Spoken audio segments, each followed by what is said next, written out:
नमस्कार मित्रों, मैं हूं डॉक्टर हरिनिवास। चैनल का नाम है संस्कृत साहित्य एवं संस्कृति। मनुस्मृति चल रहा है। दूसरा अध्याय आप देख रहे हैं। हमने इससे पहले की वीडियो में चर्चा की थी कि गायत्री मंत्र का क्या महत्व है। लेकिन गायत्री मंत्र में ये एक बात कही गई थी कि व्यक्ति को जितेंद्रिय होना चाहिए। तो इसके बाद इस वीडियो में मनुस्मृतिकार 88वां श्लोक है 88, यहां से इंद्रियों के ज्ञान की बात करते हैं। कहते हैं कि इंद्रियाणाम विचरताम विषयेषु अपहारिषु संयमे यत्नमातिष्ठेत विद्वन यन्तेव वाजिना। विद्वान को चाहिए कि जैसे घोड़े को अपने वश में करना पड़ता है, इसी प्रकार से अपनी इंद्रियों को, क्योंकि दुनियादारी के सारे काम करने तो पड़ेंगे, एक एक कार्य, भोजन भी करना पड़ेगा और भजन भी करना पड़ेगा। यानी जितने भी दुनिया के कार्य हैं, सारे कार्य आपको करने तो पड़ेंगे। लेकिन अगर आप इंद्रियों के वश में हो गए या इंद्रियों ने आपके ऊपर कब्जा कर लिया, तो फिर तो भैया आप घोड़े के ऊपर बैठे हुए हैं और वो घोड़ा ले जाके आपको कुएं में गिरा देगा तो आपको गिरना पड़ेगा, और गड्ढे में गिरा देगा तो आपको। तो घोड़े को जैसे वश में रखना पड़ता है, आप उसकी सवारी भी करें, उसकी पीठ पे भी बैठें, लेकिन उसको अपने वश में रखें। इसी प्रकार से इंद्रियों से प्रत्येक विषय का उपभोग करते हुए भी इंद्रियों को वश में रखना चाहिए। इसीलिए घोड़े का उदाहरण दिया है। देखिए, बहुत सारे उदाहरण हो सकते हैं, लेकिन कठोपनिषद में भी इस प्रकार से आता है। बहुत सारे उपनिषद में इस प्रकार की उपमा दी गई है कि जैसे घोड़े को वश में करना पड़ता है, जैसे उसकी लगाम खींच के रखनी पड़ती है, इसी प्रकार से आप जीवन में जब तक जी रहे हैं तब तक इंद्रियों का उपभोग तो आपको करना पड़ेगा। इंद्रियों से विषयों का प्रयोजन तो आपको हमेशा बना ही रहेगा। लेकिन जैसे घोड़े की पीठ पे बैठ के भी घोड़े को उसकी लगाम खींच के बस में रखते हैं कि मेरी मर्जी है तो इधर चलेगा और मेरी मर्जी है तो इधर चलेगा, ये नहीं कि तेरी मर्जी है वहां हम चलेंगे। इसी प्रकार से इंद्रियों के साथ व्यवहार करना चाहिए। यहां से शुरुआत करते हैं और फिर कहते हैं कि एकादशेन्द्रियाणि आहुर यानि पूर्वे मनीषिणः तानि सम्यक प्ररक्ष्यामि यथावद अनुपूर्वशः। अब 11 इंद्रियों की बात करते हैं। कहते हैं कि भाई पूर्व मनुष्यों ने 11 इंद्रियों की बात की है, तो अब हम आपसे वो 11 इंद्रियां बता रहे हैं। कौन कौन सी 11 इंद्रियां हैं? श्रोत्रम त्वक चक्षुषी जिह्वा नासिका चैव पंचमी पायुपस्थम हस्तपादम वाक् चैव दसमी स्मृता। पहले 10 इंद्रियों की बात कर रहे हैं। इसमें पहली 5 ज्ञानेंद्रियां हैं, जिसमें श्रोत्र, त्वक यानी त्वचा जिसको हम चमड़ी बोलते हैं, चक्षुषी यानी नेत्र, जिह्वा यानी जीभ, नासिका, ये 5 ज्ञानेंद्रियां हैं। पायु यानी गुदा, उपस्थ यानी लिंग, स्त्री हो तो योनि और पुरुष हो तो उसका लिंग, हस्त, पाद और वाणी, ये 5 जो हैं वो कर्मेंद्रियां हैं। तो 5 ज्ञानेंद्रियां हैं और 5 कर्मेंद्रियां हैं। ध्यान दीजिएगा, बुद्धि इंद्रियाणि पंचैषा, उसी बात को स्पष्ट कर रहे हैं कि इनमें से 5 जो श्रोत्र वगैरह हैं वो बुद्धि इंद्रिय यानी ज्ञानेंद्रिय हैं। पंचैषा जो पायु और उपस्थ वगैरह हैं, वो जो 5 इंद्रियां हैं वो कर्मेंद्रिय हैं। 11वां मन है। 10 इंद्रियों की बात कर दी, 5 ज्ञानेंद्रियों की बात कर दी, 5 कर्मेंद्रियों की बात कर दी। अब कहते एकादशम मनोगेयम, 11वां मन है स्वगुणेन उभयात्मकम। इसका वैशिष्ट है, ये अपने गुणों के आधार पे कर्मेंद्रियों का भी अधिष्ठाता है और ज्ञानेंद्रियों का भी अधिष्ठाता है। आप इसको ज्ञानेंद्रिय भी मान सकते हैं, आप इसको कर्मेंद्रिय भी मान सकते हैं। यानी जब कर्मेंद्रिय से आप कर्म कर रहे होंगे तो भी मन को ही आनंद की प्राप्ति होगी, और ज्ञानेंद्रिय से आप काम कर रहे होंगे तो भी मन को ही आनंद की प्राप्ति होगी। तो ये मन जो है, आप इसको ज्ञानेंद्रिय भी मान सकते हैं, आप इसको कर्मेंद्रिय भी मान सकते हैं, उभयात्मक। यस्मिन जिते जितावे तो भवतः पंचकुर्वणे। अगर आप इस मन पे विजय प्राप्त कर लेते हैं, इस मन को अपने काबू में रख लेते हैं, तो आपने पंच ज्ञानेंद्रिय पंच कर्मेंद्रिय सबके ऊपर विजय प्राप्त कर ली है। लेकिन अगर मन आपके वश में नहीं हैं, तो फिर भैया तो ये इंद्रियां हैं, तो उनको बस में आप नहीं कर सकते हैं। मन के लिए ही वास्तव में जो कठोपनिषद है उसमें मन को ही घोड़े की उपाधि दी गई है। इंद्रियां तो ठीक है, मन अगर बस में है तो सारी इंद्रियां अपने आप बस में हो जाएंगी।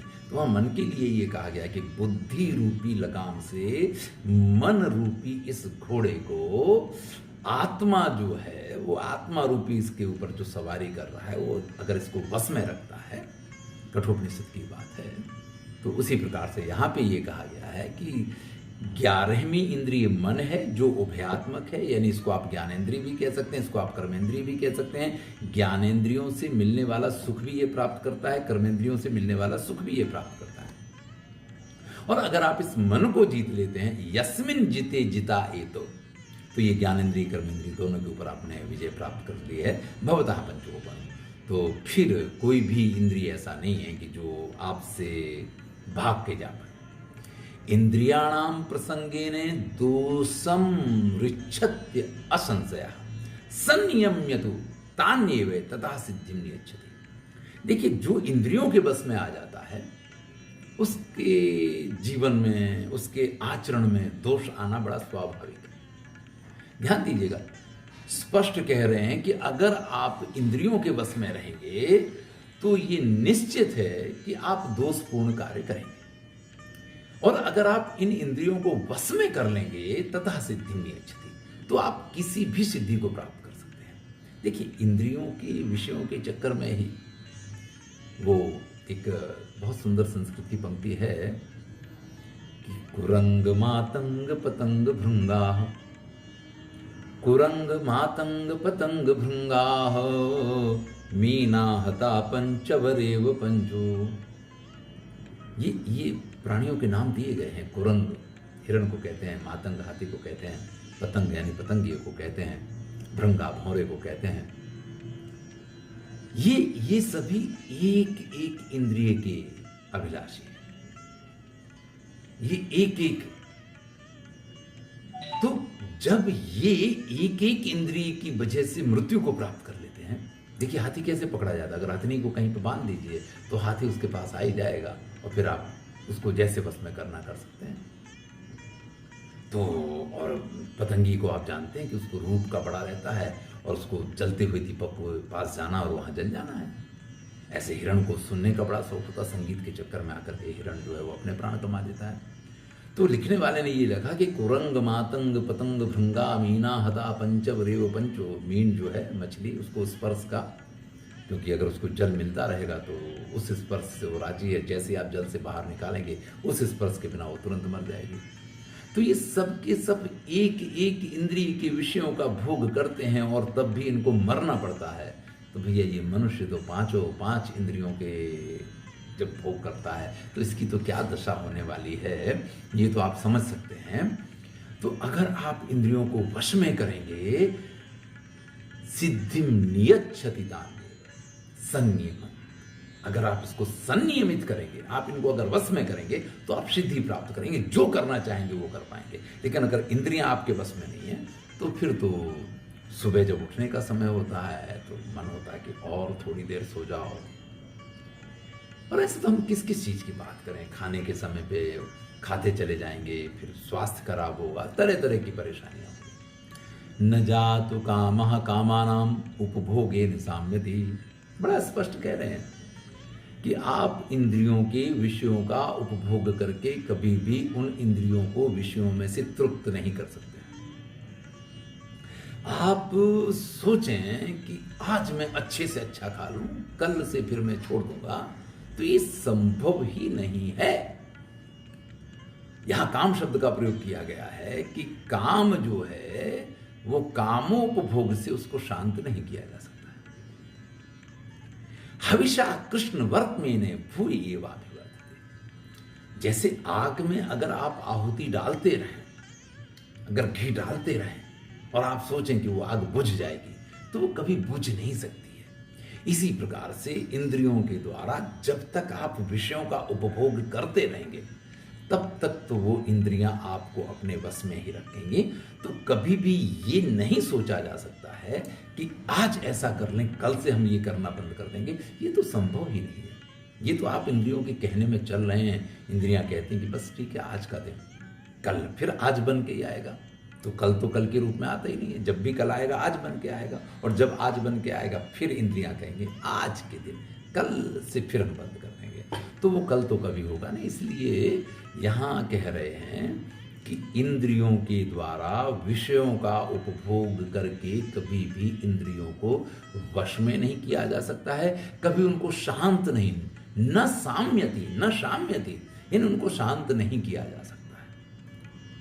बहुत सुंदर उपमा दी है कि आग के अंदर आप हवन करते रहें, आप घी डालते रहें, आप सोचें कि आग बुझ जाएगी, तो वो तो बढ़ती ही जाएगी। यश्चैतान प्राप्नुयात् सर्वान् यश्चैतान केवलान् त्यजेत प्रापणात् सर्वकामानां परित्यागो विशिष्यते। अब एक बड़ी विशिष्ट बात कर रहे हैं कि भाई जो इसका संपूर्णता उपभोग करता रहता है, यानी जो विषयों में फंसा पड़ा है, जो इंद्रियों के द्वारा विषयों के उपभोग में लगा रहता है, एक ऐसा व्यक्ति है जो बिल्कुल ही नहीं, हम तो स्त्री के दर्शन भी नहीं करेंगे। संप्रदाय ऐसे होते हैं, हमारा स्वामीनारायण संप्रदाय ऐसा है। इसमें जो संत लोग होते हैं वो स्त्रियों के दर्शन तक को वर्जित करते हैं कि नहीं, हम तो स्त्रियों के दर्शन भी नहीं करेंगे।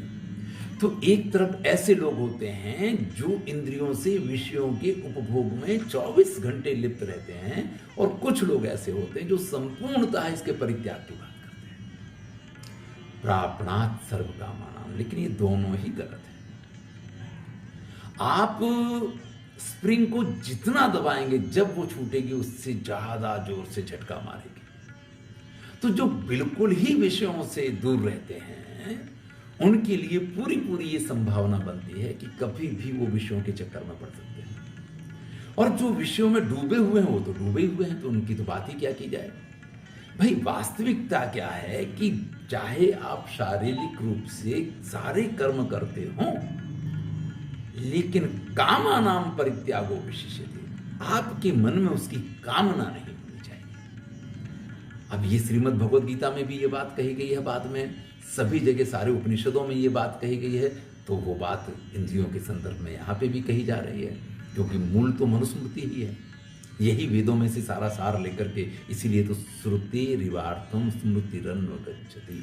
जैसे श्रुतियों के अर्थ का अनुसरण स्मृतियां करती हैं, तो ये स्मृति है, तो जो वेदों में, जो उपनिषदों में है, वही बात यहाँ पे आने वाली है।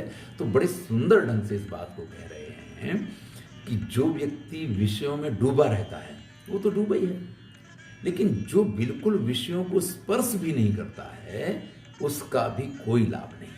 लाभ इसका है, चाहे आप विषयों का उपभोग कर रहे हो, चाहे आप विषयों से दूर हों, लेकिन विषयों का विचार नहीं आपको आना चाहिए। अगर आपको विषयों की कामनाओं का परित्याग नहीं कर पाते हैं, तो ये सब कुछ व्यर्थ है। आप अपनी इंद्रियों को बस में रखते हैं कि नहीं, हम तो ये खाएंगे नहीं, नहीं हम तो ये पिएंगे नहीं, नहीं हम तो ऐसा आचरण नहीं करेंगे, नहीं हम तो स्त्री के संग को नहीं करेंगे, लेकिन मन से हमेशा विचार में यही चलता रहता है, अरे रे ये चीज़ कितनी मधुर है, खाने का कितना मजा है। इसी प्रकार से किसी स्त्री को देखा या किसी पुरुष को देखा, क्योंकि बस में तो दोनों को करना है ना, यहाँ स्त्री पुरुष दोनों के लिए ये बात आती है ना, वैसा वर्षे से। तो अगर कोई साध्वी है और वो किसी पुरुष को देख करके उस मन में ये भावना आती कि अरे यार ये तो बड़ा सुंदर है, या किसी साध्वी को देख करके, या किसी स्त्री को देख करके किसी साधु के मन में ये विचार आ जाए, तो फिर ये सारे परित्याग, श्रीमद् भगवद गीता में इसी को मिथ्याचार कहा गया है कि शारीरिक रूप से विषयों का परित्याग करके जो मन से विषयों का विचार करते रहते हैं, मिथ्याचारः स उच्यते, उसको मिथ्याचार कहा गया। तो अगर आपको मिथ्याचारी नहीं बनना है, तो आपको क्या करना है, आप विषयों का भोग कर रहे हैं, इससे फर्क नहीं पड़ेगा। आपने विषयों का परित्याग किया है, इससे भी फर्क नहीं पड़ेगा। फर्क इससे पड़ेगा कि आप विषयों का विचार करते हैं या नहीं करते। आप विचारों का परित्याग करेंगे तभी आप विषयों से मुक्त हो सकते हैं। ना तथैतानि शक्यन्ते संनियन्तुम असेवया विषयेषु प्रजुष्टानि यथा ज्ञानेन नित्यशः। और इस बात को स्पष्ट करते हैं और कहते हैं कि भाई विषयों की सेवा करके, यानी इंद्रियों के द्वारा विषयों का सेवन करके उनको वश में नहीं किया जा सकता है। तो पहले भी इस बात को कहा, लेकिन आप कहते हैं कि नहीं, हमने तो इंद्रियों से विषयों का परित्याग कर दिया। तो भैया इससे भी बात नहीं बन रही है। अगर आपको सही बात को समझना है तो विषयेषु प्रजुष्टानि यथा ज्ञानेन नित्यशा, आपको इस चीज का ज्ञान होना चाहिए कि अगर हम ऐसा करेंगे तो इसका परिणाम क्या होगा। तो इंद्रियों के द्वारा कर्म करने से, विषयों का उपभोग करने से या ना करने से फर्क नहीं पड़ता है। आप 365 दिन में से अपनी सभी इंद्रियों पे काबू करके बैठे रहेंगे 364 दिन तक, और 65वें दिन कोई ऐसी घटना बन जाती है कि कोई मेनका आ जाती है और विश्वामित्र की सारी तपस्या पे पानी फिर जाता है। विचार कीजिएगा, सालों तक ऋषि, उल्लेख तो पाया जाता कि हजार हजार वर्ष तक तपस्या करते रहते थे, और फिर इंद्र ने एक अप्सरा भेजी, उर्वशी भेजी या मेनका भेजी, कोई अप्सरा गई, कभी घृताची आती, कभी मेनका आती है, और पूरी सारी करी कराई तपस्या, इंद्रियों को बस में करने की जो पूरी मेहनत थी, उसके ऊपर 1 सेकेंड में पानी फिर जा रहा है। क्योंकि मैं ये नहीं कह रहा हूं कि उनको ये ज्ञान नहीं था, लेकिन इसीलिए यहां पे ये कहा गया है विषयेषु प्रजुष्टानि यथा ज्ञानेन नित्यशा। अगर आप विषयों के द्वारा होने वाली हानि को, उससे होने वाले नुकसान को अगर समझ पाएंगे, अगर आपको इस चीज का ज्ञान होगा कि अगर हम ऐसा करेंगे तो इसके ये परिणाम आएंगे, तो ही आप इन विषयों के जाल से बच सकते हैं, दूर रह सकते हैं। वेदा त्यागश्च यज्ञाश्च नियमाश्च तपांसि च न विप्रदुष्ट भावस्य सिद्धि गच्छति कर्हिचित्। वेदों का अध्ययन, त्याग, यज्ञ, नियम, तपस्या, ये जितनी चीजें हैं, बस मैंने कहा कि हजारों साल की तपस्या के बाद भी एक दिन, 1 सेकेंड में वो समय आता है जबकि ये सब कुछ विप्रदुष्ट भाव से सिद्धिम गच्छन्ति न कर्हिचित्। आपको किसी चीज की सिद्धि नहीं होती है, ये सारी चीजें आपकी नष्ट हो जाती हैं, सारा ज्ञान धरा का धरा रह जाएगा। आपने जितने त्याग किए हैं, उनके जो भी फल हैं, यज्ञ याग आदि नियम आपने जिन जिन का पालन किया है, एक बार इंद्रियों के उसमें से अगर आप किसी तरीके से एक भी इंद्रिय आपके चंगुल में से निकल गई, यानी आपने जो उनको वश में कर रखा उसमें से एक भी स्प्रिंग अगर छूट गई, तो आप समझ लीजिए सब कुछ नष्ट हो जाएगा। श्रुत्वा स्पृष्ट्वा दृष्ट्वा भुक्त्वा, श्रुत्वा स्पृष्ट्वा दृष्ट्वा भुक्त्वा घ्रात्वा यो नरः न हृष्यति न ग्लापयति सा विज्ञेयो जितेन्द्रियः। भाई जो व्यक्ति सुनता है, भाई कुछ अच्छा सुनने को मिलेगा, कुछ बुरा सुनने को मिलेगा, लेकिन अच्छा सुन के हमें आनंद नहीं होना चाहिए और बुरा सुन के हमें पीड़ा नहीं होनी चाहिए। कभी किसी कोमल वस्तु का स्पर्श मिलेगा, कभी किसी प्रियजन का स्पर्श मिलेगा तो बड़ा आनंद होता है, लेकिन कई बार वो स्पर्श ना मिलके भी पीड़ा होती है, और कई बार जो स्पर्श नहीं करना है वो स्पर्श करने का नंबर आता है, तो भी भैया पीड़ा नहीं होनी चाहिए। मेन बात यह है कि 5 इंद्रिय के कर्मों की बात की है कि श्रुत्वा स्पृष्ट्वा दृष्ट्वा भुक्त्वा और घ्रात्वा, यानी सूंघ करके। इन स्थितियों में जिसको न तो आनंद होता है न जिसको दुख होता है, उसको जितेंद्रिय कहा जाता है। यानी आपकी इंद्रियां काम करती रहती हैं। मैंने कहा कि भोजन करना है तो भोजन तो करना पड़ेगा, लेकिन अगर आपकी जीभ इस चीज का टेस्ट ले रही है कि यार इसमें तो नमक कम है, उसमें तो मसाला कम है, और इसमें तो ये ज्यादा है, उसमें तो ये, तो समझ लीजिए कि सब गड़बड़ है। और आपको भोजन तो करना पड़ेगा, क्योंकि जो जीवन मुक्त होते हैं उनके लिए भी शरीर को चलाने के लिए नित्य नैमित्तिक कर्म तो उनको करने होते हैं। श्रीमद् भगवद गीता भी ये कहती है कि नहीं कश्चित् क्षणमपि जातु तिष्ठत कर्म कृत, कर्म किए बगैर तो आप एक क्षण भी नहीं रह सकते हैं। कर्म किससे करेंगे? या तो कर्मेंद्रियों से करेंगे या ज्ञानेंद्रियों से करेंगे। कर्म तो आपकी इंद्रियां ही आपसे करवाएंगे। और एक क्षण भी जब व्यक्ति कर्म किए बिना नहीं रह सकता है तो फिर होगा क्या? बस वही श्रीमद् भगवद गीता में कहा वही यहाँ कहते हैं, सुख दुखम समम कृत्वा लाभा लाभौ जया जयौ ततो युद्धाय युजस्य नैवं पापम वाप्स्यसि। श्री कृष्ण ने अर्जुन से कहा। यहाँ पे वही कहा, ना हृष्यति न ग्लापयति सा विघ्नेयो जितेंद्रिया, जिसको उसका आनंद भी नहीं होता है, हर्ष शोक भय नहीं मन माही, तो उसको जितेंद्रिय कहा जाता है। और जो जितेंद्रिय है उसको इन सभी चीजों का फल मिलता है। वो जितेंद्रिय नहीं है, न उसको विद्याध्ययन का फल मिलता है, न दान का, न यज्ञ का, न नियम का, न तपस्या का, उसको किसी चीज का फल नहीं मिल सकता है। तो इंद्रियाणाम तो सर्वेशाम यद्येकम क्षरति इंद्रिय। बहुत सुंदर बात कर रहे हैं कि भैया आपकी 10 इंद्रियां हैं, पंच ज्ञानेंद्रिय हैं, पंच कर्मेंद्रिय हैं। अगर इनमें से एक भी इंद्रिय, 9 आपके बस में है लेकिन एक इंद्रिय आपके काबू में नहीं है, तो बस समझ लीजिए, तेनास्य क्षरति प्रज्ञा दत्ते पात्र दिवो भस्म। जैसे कोई बर्तन है, पानी तो उसमें भरा है लेकिन उसमें एक ही छेद हुआ है, 10 छेद नहीं हुए हैं, एक ही छेद हुआ, तो पानी जैसे खाली हो जाएगा ना, ऐसे 10 ज्ञानेंद्रिय कर्मेंद्रिय मिलाकर के 10 हैं, लेकिन 10 में से एक भी इंद्रिय अगर आपके बस में से निकल गई, अगर वो अपनी मर्जी का काम आपसे करवाने लगे, आपका सभी इंद्रियों पे, ज्ञानेंद्रियों पे बस है, आपका सभी कर्मेंद्रियों पे बस है, लेकिन बोलने पे आपका बस नहीं, आप कुछ भी बोलना तो पड़ेगा, बिना बोले नहीं चलेगा। तो फिर समझ लीजिए कि वाक इंद्रिय जो है, वो एक वाक इंद्रिय भी आपको वहां तक ले जा सकती है। मैंने इसलिए और किसी इंद्रिय की बात नहीं कि मैं सिर्फ वाक इंद्रिय की बात कर रहा हूं कि वो भी आपको वहां तक ले जाती है कि क्षरति प्रज्ञा, कि आपका जितना भी ये ज्ञान ध्यान योग जो कुछ आपने किया था, जो कुछ बस में किया था, वो सब चीजें खत्म हो जाएंगी। और बड़ी सुंदर उपमा दी है कि जैसे जल का जो पात्र होता है, पहले मशक वगैरह उसको लेकर के चलते थे, अब उसमें अगर एक छेद हो तो भैया उस पानी को आप उपयोग नहीं कर पाएंगे, उससे पहले वो खत्म हो जाया करेगा।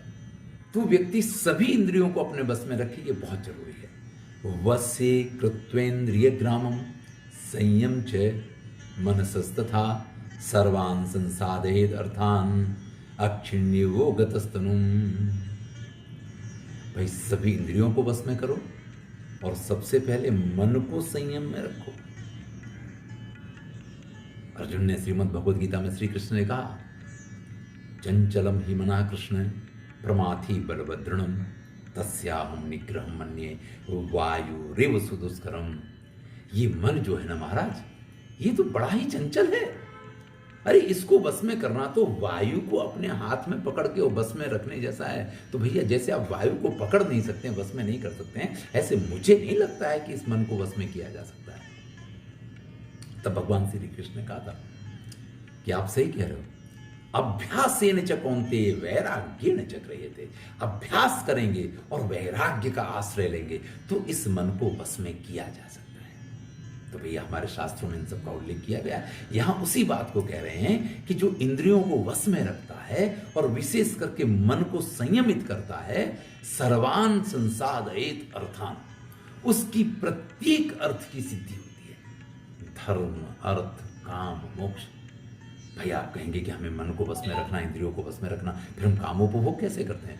भाई कहीं कामोपभोग करने के लिए आपको मना नहीं कहा है, कहीं ये नहीं कहा कि आप कर्म ना करें, कहीं ये नहीं कहा कि आप पत्नी के साथ संसर्ग ना करें, कहीं ये नहीं कहा कि आप भोजन ना करें, कहीं ये नहीं कहा कि आप परफ्यूम ना लगाएं, नहीं कहीं ये नहीं कहा।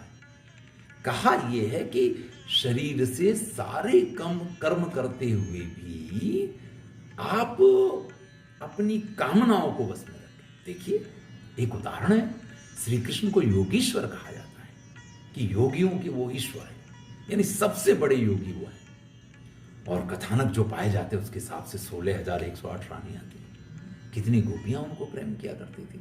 और उन्होंने जीवन का कौन सा ऐसा कार्य है जिस कार्य को उन्होंने सफलता के साथ पूर्ण ना किया हो।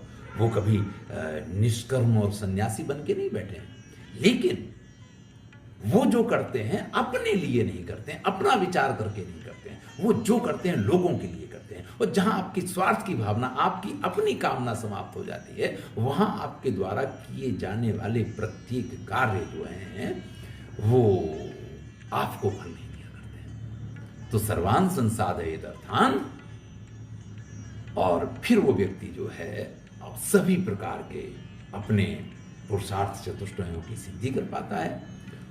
और इसके लिए एक विशिष्ट बात कही है कि न क्षीणो गतस्तनु, इससे शरीर को बहुत पीड़ा दे करके ये काम नहीं करना है। यानी ये प्रक्रिया स्वाभाविक होनी चाहिए। ये नहीं कि साहब आज मन तो बहुत चल रहा है कि पानी पूरी खाएं, लेकिन आपने कहा कि नहीं साहब मैं तो इंद्रिय को वश में रखना है इसलिए मैं पानी पूरी नहीं खाऊंगा। भैया अगर मन चल रहा है तो फिर इंद्रिय को वश में रखने का कोई फायदा नहीं है, उसका कोई अर्थ भी नहीं है। हाँ, मन से ही इच्छा ना हो तब इसका लाभ है। तो आप कहेंगे भैया शुरुआत में तो मेहनत करनी पड़ेगी, तो यहाँ मेहनत करने के लिए मना नहीं कहा है। लेकिन अगर आप पूरा पूरा महीना 30 के 30 दिन निकल जाते हैं और रोज आपका मन होता है, रोज आप उस चीज करोगे, तो भैया इससे कुछ होने वाला नहीं। इस बात को यहाँ कह रहे हैं, पूर्वाम संध्याम जपन तिष्ठेत सावित्री अर्क दर्शनाथ। भाई जब आपकी इंद्रियां आपके बस में हों तो फिर वही गायत्री मंत्र के ऊपर जा रहे हैं कि आपको गायत्री मंत्र का जाप करना चाहिए। कैसे करना चाहिए? पूर्वाम संध्याम जपन तिष्ठे, प्रातःकालीन समय हो तो पूर्व की तरफ मुंह करके। अर्क दर्शनाथ, जब तक सूर्य का दर्शन हो तब तक आपको बैठ करके और सावित्री की साधना करनी चाहिए, गायत्री की साधना करनी चाहिए। यहां गायत्री शब्द नहीं, यहां सावित्री शब्द ही आता है। गायत्री शब्द तो बहुत बाद में आया है, हमारे मनुस्मृति में कहीं गायत्री मंत्र शब्द का प्रयोग नहीं, सावित्री शब्द का ही प्रयोग आता है। तो सूर्य के दर्शन तक, अब आपको हम तो उठेंगे सूर्य के बाद, सूर्योदय के बाद, तो भैया वो नियम नहीं है। संध्या काल पे उठना है, रात्रि पूर्ण हो रही है और उषा काल आ रहा है, इससे पहले आपको उठ करके संध्या बंदन करना है और सूर्य उदय तक आपको इस प्रक्रिया में रहना है। सूर्य का उदय हो जाए उसको आप जलदान कीजिए, इसके बाद आप उसमें से छूट सकते हैं। पश्चिमाम तु समासीना सम्यक वृक्ष विभावनात्।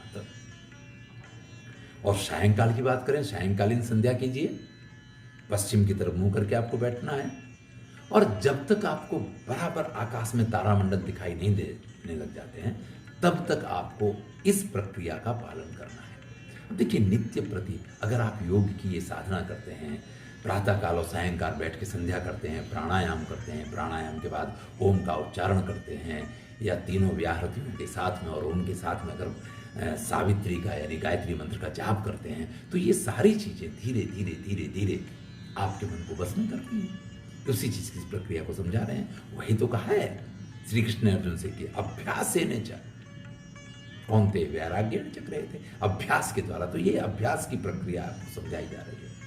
पूर्वाम संध्याम जपन तिष्ठेत नैषमेनो व्यपोहति पश्चिमाम तु समासीनो मलम हंति दिवाकृतम। अब देखिए, ये हमारे यहाँ एक विशिष्ट परंपरा है। हमारे यहाँ कई बार कहते हैं कि गंगा स्नान करेंगे तो आपके पाप धुल जाएंगे। तो भैया हर साल व्यक्ति पाप करता है और फिर जाकर के गर्मी में एक डुबकी लगा के आता है, वो समझता हमारे सारे पाप धुल गए। यहाँ पे भी यही कहा है कि अगर आप प्रातःकालीन संध्या करते हैं तो रात्रि में अगर आपके द्वारा कुछ दुष्कृत्य हो गए हैं तो उनका शमन हो जाता है।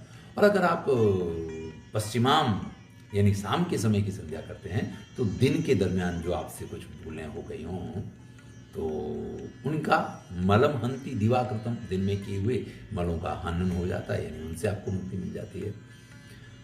इस चीज़ को बिल्कुल इन शब्दों पे ना जाएं, अगर इसकी भावना को समझें। देखिए, हम जब भगवान की स्तुति करते हैं तो उनसे भी क्षमा प्रार्थना करते हैं कि कर चरण कृतम वा कायजम कर्मजम वा श्रवण नयनजम वा मानसम वा अपराधम विहतम वा सर्वमेतत् क्षमस्व जय जय करुणाब्धे श्री महादेव शंभो।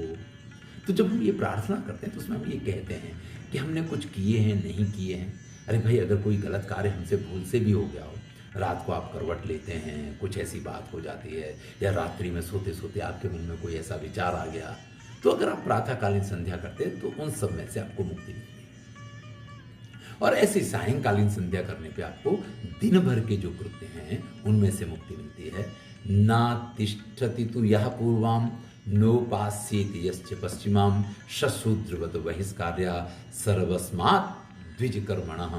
अब भाई जो ना प्रातःकालीन संध्या करता है ना सायंकालीन संध्या करता है, शूद्र की तरह उसका परित्याग कर देना चाहिए। शूद्र के परित्याग का अर्थ यह है कि ब्रह्म कर्म आप शूद्र के पास से नहीं करवाते हैं।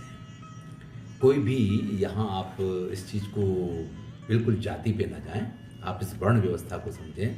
अगर कोई क्लास 4 है तो क्या आप उसको ये काम सौंप सकते हैं कि चलो तुमको बैंक का ये काम सौंप दिया है कि आज से तुम्हारे सिग्नेचर से खाते में से पैसे निकलेंगे, तुम्हारे सिग्नेचर से ही सारे काम होने वाले हैं।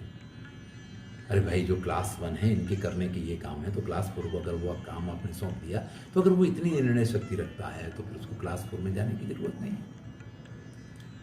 तो जैसे इस प्रकार के कार्यों के लिए क्लास 4 को कोई नहीं पूछता है, उसकी चर्चा ही नहीं की जाती है, इसी प्रकार से जो ब्राह्मणोचित कर्म है, ऐसे कर्मों में ऐसे व्यक्तियों का परित्याग करना चाहिए। शूद्रों की तरह उनको इन कार्यों में शामिल नहीं करना चाहिए। इतना सा इसका अपाम समीपे नियता न्यक्तम विधि समास्थिता सावित्री अप्यधीत गत्वारण्यम समाहिता।